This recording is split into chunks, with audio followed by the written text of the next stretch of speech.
Hello and welcome to the dungeon. I'm your host Rob, and today we're going to be taking a look at our third part of Warlock Spells, today starting with Patron Spells. Unfortunately, this is my second attempt to make this specific video, not including all the ones trying to make the other videos. The video is about 35 minutes long, which is a little longer than I was hoping it would be, and I was editing it, and then as I was almost done editing, I realized I'd missed the Path of the Undying from Sword Coast Adventurer's Guide. And I gotta be honest, there's a part of me that was like, does it really matter? Path of the Undying sucks, and we all know it. But in the effort, in order to try to be as complete and accurate as possible, I figured I would add in the Path of the Undying, and then I was like, well, the video is like too long. I'm just gonna do the player's handbook, and we're gonna have a part 4. We'll do Path of the Undying, and we'll do all the Xanathar's ones. So this is part 3 of 4 of what was originally gonna be a one-part video, but it would have been like an hour and a half long, and that was way too long. So I'm just going to go through all my choices for the spells, and we're going to be covering the Player's Handbook ones, so the Archfey, the Fiend, and the Great Old One. I think we'll just go through all the spells, because there's only 2 for each level per patron. That's not so bad. And I'll just kind of give my thoughts on each one. I do think it's worth pointing out, though, that a lot of the patron spells are really hit or miss. There's some really good ones, there's some really bad ones. There's some that are really great for the level, but they just don't scale at all. And I think that in a lot of cases you might want to pick them up, but then trade them out later. The problem, of course, is that if you're just always picking up spells you're going to have to trade off, then you're only able to trade them off so often, right? Like when you level up and get new spells and stuff. So you can't just be like grabbing 2 or 3 spells at one level and then having to trade all of them out later. It's just a recipe for disaster usually. So I kind of look at the patron spells as something that I can add to my arsenal. The other thing worth pointing out, because of course this all stemmed from the cleric video I did, and I didn't cover the domain spells for clerics, but I didn't really think it was a big deal because domain spells count as being always prepared, and you don't have to worry about making these kind of trade-offs. It's not like, well, if I take this then I can't take this. The patron or the domain spells are just always there, and they're just always accessible by your cleric. That's not the case with the patron spells. If I choose to learn, like, say, Tasha's Hideous Laughter as a Great Old One, then that's a different spell that I'm not able to learn. And if I have Tasha's Hideous Laughter, no one prepared, that's taking out of the pool that I could have used for something else. So let's start with the Archfey. At level 1, we have Fairy Fire and Sleep. These are both great level 1 spells. Unfortunately, neither one scales particularly well, so this is a case where you're probably going to be trading them out for other spells. But let's be honest, like when you look at Fairy Fire, that's a great debuff that you could use for quite a while. Even if you're using it in like a level 2 spell slot, I don't think that's a big deal, right? I wouldn't want to use a level 4 spell slot for Fairy Fire. I could be using something like Greater Invisibility and getting the same effect essentially, but it is a good first level spell. Sleep could be the best first level combat spell in the entire game. Like, putting aside things like Find Familiar, which have a lot of other uses besides combat. But just for like a pure combat ending fight type spell, Sleep is probably the best one there is at level 1. The problem is, as we all know, that it just doesn't scale particularly well, because unlike a lot of the others where you're just doing extra damage, in this case you're getting extra hit points worth of sleep, but if the creature has more hit points than what you were able to sleep, it's just unaffected. It's not like a fireball where maybe the thing has 40 hit points and your extra d6 of damage isn't enough to kill it, but that's still an extra d6 of damage to it and to everything else around it, So that extra damage is still helping out. But Sleep, you can be 1 hit point short of the creature's hit points, and now you had no effect on it whatsoever. So Sleep just doesn't really keep up well, but it is an absolute just combat ender at low levels. So I actually think that Sleep is an amazing spell at first level. I would probably switch it out when I hit to like 4th level probably. Even 3rd level it's starting to fall off, but you can still maybe put 1 or 2 key opponents to sleep, in which case in my opinion it's worthwhile. And you are getting a bit of scaling, right? It's just not scaling particularly well. But Sleep's a great spell. I would, like I said, trade it out, but at first level it's hard to go wrong. Second level, Calm Emotions and Phantasmal Force. I'm actually way less impressed with these two than I am with the first level ones. I mean, Calm Emotions can be circumstantially useful. You can like remove fear or something from an ally. But now you're having to use a spell slot and your action to counter fear, and they can probably just make a saving throw. In fact, that would be my advice.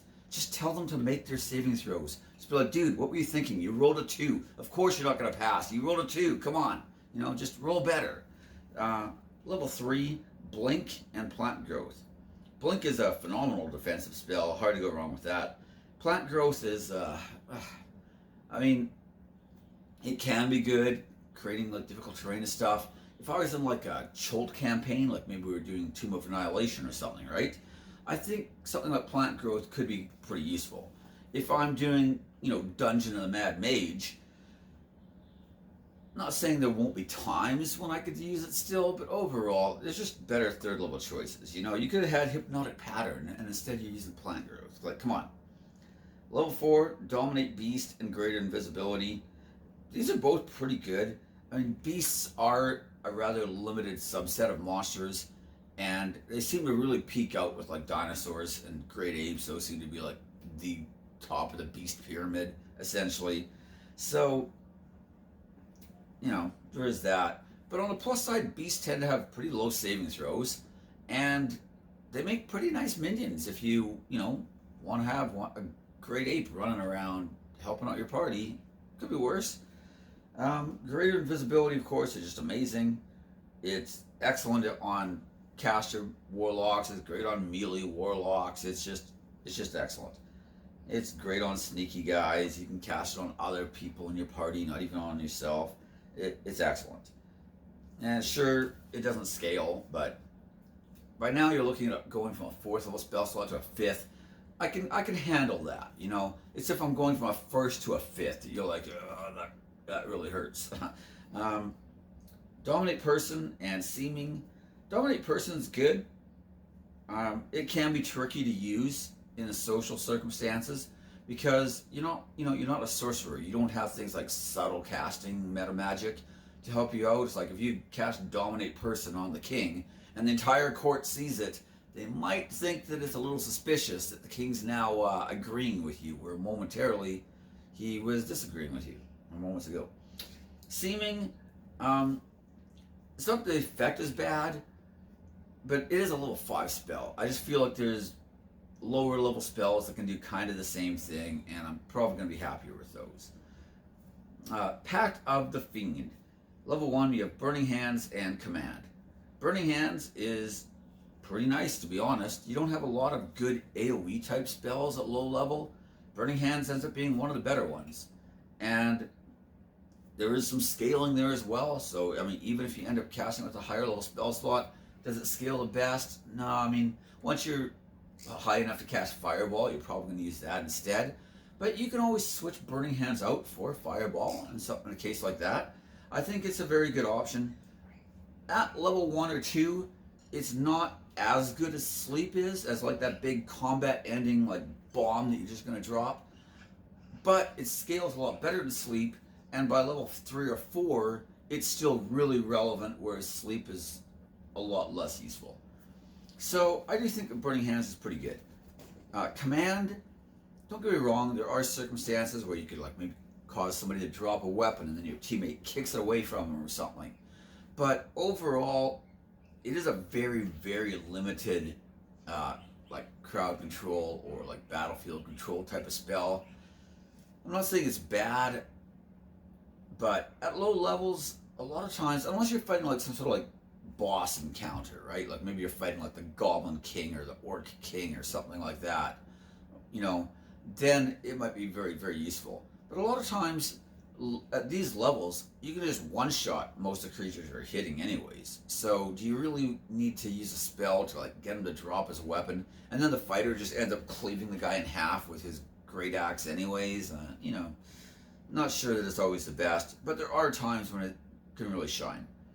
Level 2, Blindness, Deafness, and Scorching Ray. So Blindness, Deafness is quite good It does target Constitution, which is not so great. A lot of monsters tend to have good Constitution saving throws. But blindness is an excellent effect, and doesn't require concentration. That makes it very, very rare, actually. One of the rare debuffs that doesn't require you to concentrate on a spell. So it's not bad. Again, am I going to be using third or fourth level spell slots that has blindness, deafness? I could be casting something else. I think by the time you're casting like fourth and fifth level spells, it's probably not the best. One nice thing about someone like a wizard, for example, if they had blindness, deafness, I think those kind of spells hold a lot more relevancy for them, because they might not want to use a fourth or fifth level spell slot. They might be like, yeah, I'm just going to use blindness, deafness, only level 2. I've got a bunch of level 2 spell slots. I'm not using them for anything except for mirror image occasionally. So for them, having lower level spell slots with these kind of spells just remains relevant for a lot longer. On us, because of the auto scaling, that's not always the case. To be fair though, this is one of the reasons why I like multi-classing a lot on Warlocks. I like to be able to combine my packed spells with my full spell slots, and you turn the auto scaling from a weakness into a strength, where now you have, like maybe Paladin spell slots are a great example, right? You take like a Paladin, combine it with Warlock, and now you've got some Paladin spell slots that you can cast your low level spells with, like blindness, deafness. But you've got your Warlock spells that are automatically scaling and come back on a short rest, and now you're using those for all your smites. So you're dropping a couple smites every single fight, you take a short rest, you've got those smite spell slots back again, and when you need to like CC a guy, you're like, hey, I'm going to cast blindness, deafness on that guy.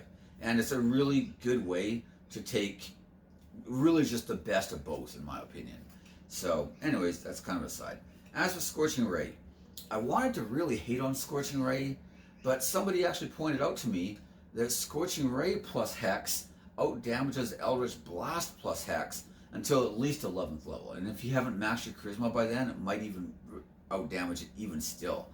I think that's a fair point. So I don't want to undersell Scorching Ray there. If you just really need to do a bunch of damage, then Hex plus Scorching Ray is going to actually be better than Eldritch Blast. My only complaint about this though is that, well, actually I have two. Number one, Eldritch Blast is not using a spell slot, Scorching Ray is. So there is that. Number two, Scorching Ray and Hex, neither one is a cantrip. They're both full spells, which means you can't cast them both in the same round of combat. Unlike, say, Eldritch Blast and Hex. I could use my bonus action, cast Hex, use my action, Eldritch Blast that guy with Hex on him. I can't do that with Scorching Ray. I could have a Hex pre-cast, use my bonus action to transfer Hex to this target, and then Scorching Ray him a bunch, and I think, that's fine, but I can't do both at once. So I don't know that Scorching Ray is really an improvement where I could have just done this without using a spell slot. But sometimes you have, you got like the big fight, and you're just like, you know what, I just need to do as much damage to this guy as we can. And maybe you already had a Hex precast because you've been doing this dungeon for a while, and you're just transferring from guy to guy to guy. In that case, I think Scorching Ray is a solid choice. But level 3 is where things really start to get good for the Fiend, of course. Fireball. Not much needs to be said. Fireball is amazing. It's a combat-ending spell. It's great. Stinking Cloud. Stinking Cloud, I think it's really easy to overlook it, because it does get overshadowed by Fireball, which is probably the better spell, let's be honest. But at higher levels, Stinking Cloud still has a lot of usefulness as like an area denial and battlefield control type spell, whereas the damage on Fireball hasn't really kept up with the growth of monster hit points. So I do think that Stinking Cloud still has an argument as we start to reach the levels where Fireball starts to fall off a little bit. That being said, Fireball's never a bad spell, and it'll serve you all the way from level 3, or from level 5 when you first get third level spells, all the way through the rest of your career. Hard to go wrong. Fire Shield. Fire Shield is one that I really like on like melee Warlocks. So if you went with Pact of the Blade and Fiend Warlock, which is a great combo, right? You're getting those temporary hit points every time you get a killing blow in combat, and that helps to make you even tankier. Nothing wrong with that. Fire Shield is really good, especially like you can stack Fire Shield which does not require concentration, with Armor of Agathis, which does not require concentration, and then like Shadows of Moil or something like that, and all of a sudden you just have this like super like Thorns type build where every time somebody hits you, they're just taking truckloads of damage. And it's actually a really satisfying way to play, I'm not gonna lie. It does require you to have a lot of spell slots at that point. You know, you're gonna need at least 3, so that's really not available to you until 11 plus, or if you like, you know, had cast a couple of your spells, did a short rest, and your short rest only lasts an hour. They only last an hour. So unless you're playing the house rules, like I know Critical Role, for them a short rest was like 15 minutes, I think, or 10 minutes, something along those lines. So on a campaign like that, you can get away with it. You know, you can pre-cast them, take your short rest, and get those spell slots back, and still have, you know, a bunch of time on them. But in most campaigns, that's not going to be an issue, unfortunately. Wall of Fire. Wall of Fire, I mean, again, this falls in the same category. I talked about Wall of Light in the last video, of wall spells that aren't really walls. So there is that. You know, would I rather have Wall of Fire or Wall of Force? Obviously, Wall of Force is better. But Wall of Fire is only level 4, and I think that Wall of Fire is just extremely good on classes like Warlocks, especially compared to some of our compatriots, like, you know, like a Wizard, for example.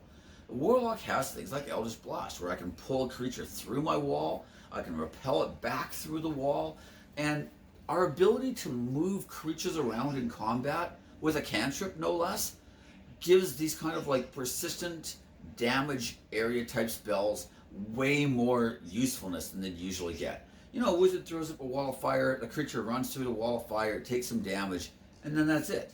But with us, we do that, and then we're like, oh, hey, I'm just going to repel and blast this guy back through the wall again. Oh, and he starts his turn right next to the wall of fire and takes more damage again. Oh, good. Oh, now he has to come through again, you know? And look, we just could get so much more out of the wall of fire than what other classes could. And it really, to me at least, makes those kind of spells way better on Warlocks than a lot of other classes. Flame Strike. I really do not like Flame Strike. I'm sorry. I mean, because of the auto scaling, your Fireball is actually doing more damage than Flame Strike.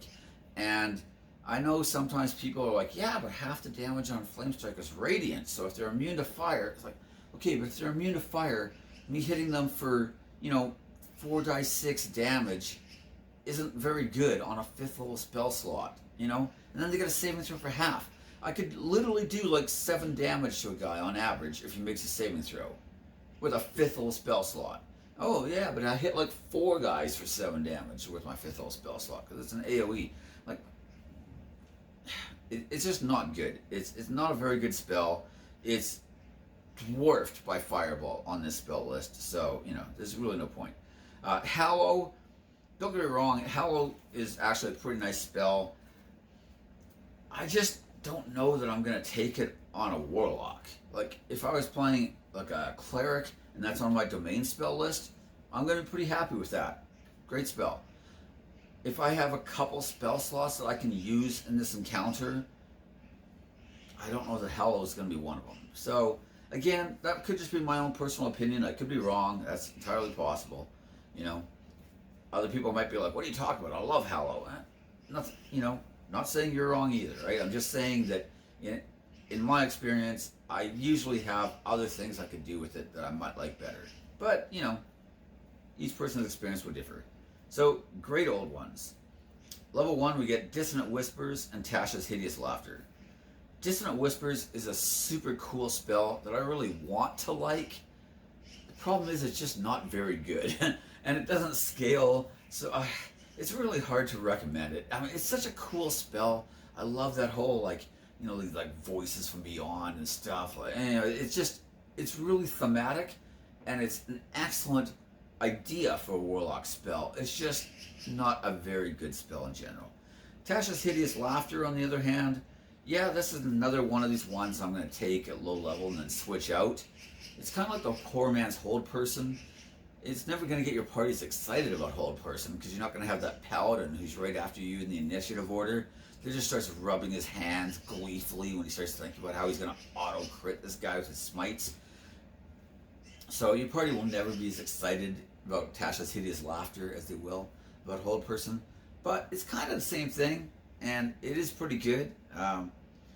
You know, it's a first level spell. It's a pretty effective crowd control. It is like one of these all or nothing type spells that I usually kind of leery about, but it's only a first level all or nothing spell. And to me, that's pretty good because I'm not making a huge investment. It's not like Banishment or something where I'm casting like a fourth level spell and then they just make their saving throw and I'm like, oh, no, that was terrible. And it's a first level spell. I don't have, you know, if I had better spells, I wouldn't be using a first level spell, especially on Warlock where I've got my auto scaling. And it's like, I'm not going to be using this as a fifth level spell slot or something, you know. If you're level 1 and you just really need to crowd control that enemy wizard and stop him from casting on you, Tasha's Hideous Laughter is a great choice for that. Level 2, Detect Thoughts and Phantasmal Force. We already talked about Phantasmal Force. Oh, actually we didn't, did we? I think I meant to, and I just skipped over it. Phantasmal Force is one of those ones that can be really nice in certain circumstances. But, again, I'm not a huge fan. There's no scaling. It's one that I might consider taking, though, right at second level and then switch it out later.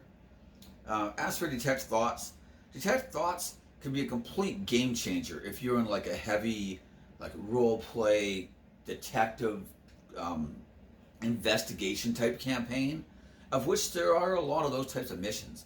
And if you have Detect Thoughts, it makes your job so much easier. In fact, it can actually make problem solving, it almost eliminates the need for it entirely, you know. So some DMs might not like that. But on the other hand, if you're not in those kind of campaigns, if you're in that just like hack and slash, nothing but fighting and combat, just blood and guts type campaigns, of which nothing wrong with those either, then Detect Thoughts probably isn't going to be that great. So it's going to really depend on what type of campaign you're in. But honestly, Detect Thoughts, if you're in like a big investigation mystery type, it's a complete game changer. Clairvoyance and Sending. These are both decent spells. I'm not trying to complain about them, but there is no scaling.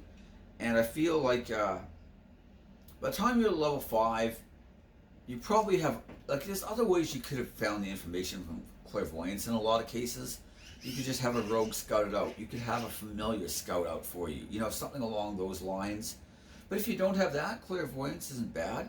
I think if I was like a diviner wizard, Clairvoyance is going to have a lot more use for me, because when I cast those divination spells, I can regain expended spell slots.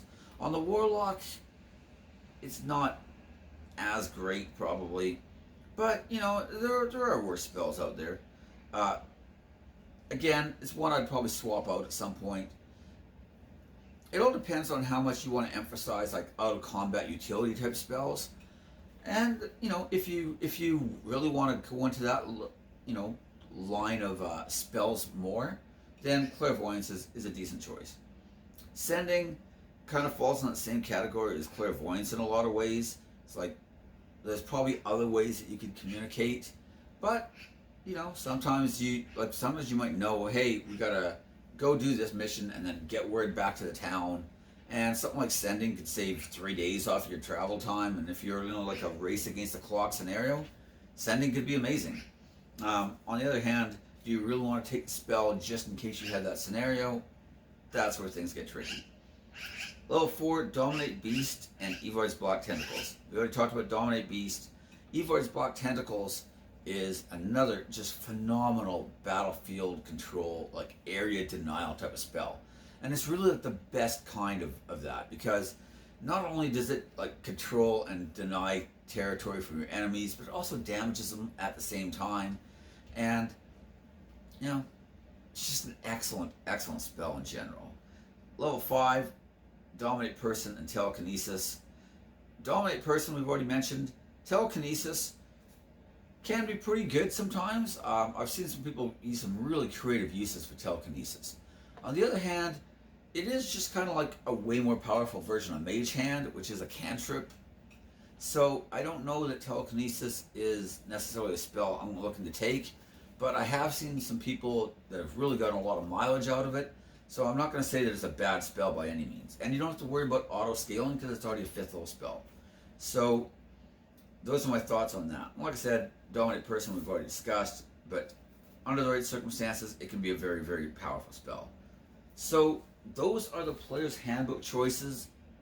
I'm going to make another video. I've actually got these next 4 days off. I have like weird weekends. That's why I upload a lot of videos on like Wednesday, Thursday, because those are my days off. Or on a Friday, because I didn't quite get everything finished Thursday, so I had to upload it Friday morning. But this week I actually have 2 days of holidays, so I've got my 4-day weekend in the middle of the week. It's kind of crappy, but whatever. It is what it is. But yeah, that's why I have so many middle of the week videos, because those are my days off. That's why I'm trying to work on them. But anyways, that's it for these 3 subclasses. I'm just going to make like one for Sword Coast Adventurer's Guide and Xanatar's Guide to Everything. We'll just do the last 4 subclasses all together in one video. Hopefully I'll have less wasted time chattering and more just concentrated effort on the actual subclasses. But anyways, that's everything. Thank you for watching. Feel free to subscribe, like, hit the bell, and as usual, leave me your comments in the comment section. That's my favorite thing about having a YouTube channel. It's just that discourse back and forth between people who watch my videos. And it's been really, really exciting to me to see like regular names that always comment on all my videos and have input and stuff. And you start, actually seeing like, hey, this is this guy again, or this is that guy again. And just being able to like have these running conversations with them, And I really like that. And a lot of you guys have a lot of great ideas, and that's one thing I love about Dungeons and Dragons is there's no right or wrong way to play the game. There's people who've never done anything other than just hack and slash, and they love it, and I'm never going to judge those people, because honestly, I've had some great hack and slash campaigns, and they're excellent. I've had other campaigns that were like just heavy role play, where you'd have a 12-hour game session and you would never roll a single dice for initiative ever in the entire night. And those kind of games can be absolutely great too. And I love that you can have everything in between. Honestly, this is why we all love D&D, right? Because we've all had those kind of experiences. We've all had those kind of game sessions. We've made characters that we've absolutely just fallen in love with. And I have characters that I make in video games that are literally based off characters I made in Dungeons and Dragons 30 plus years ago. And every time I make characters in some sort of RPG, I've got like this core of characters that I made from D&D that I love, and every now and then I make new characters for campaigns that I absolutely fall in love with, and those characters end up getting made in video games. Like I cannot wait for Baldur's Gate 3, because it's just going to be nothing but me trying 100 different characters that I've made in D&D over the years, and that's what it's going to be for me. And it's going to be glorious, and I'm going to love every second of it, guaranteed. And, that's one of the great things about the game, right? But everybody has their own experiences, everybody has their own takeaways, everybody has things they've tried and liked. Some people might be like, hey, you barely talked about Phantasmal Force. I think it's a great spell. You really undersold it. You could be completely right about that. So, leave me those comments and talk about those kind of things. I love it. Maybe you have this time where you cast Evor's Black Tentacles and it like wiped out everything because literally nothing could make a saving throw. They just kept taking damage, and you're like, oh, well, I guess we could just shoot them and wait for them to get out. Oh, they never got out. Who knew? Whatever. I love those kind of stories, right?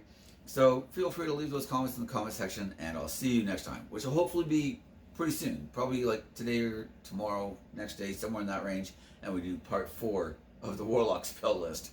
Who would have thought it was going to be a 4-part video? But whatever. See you then. Bye.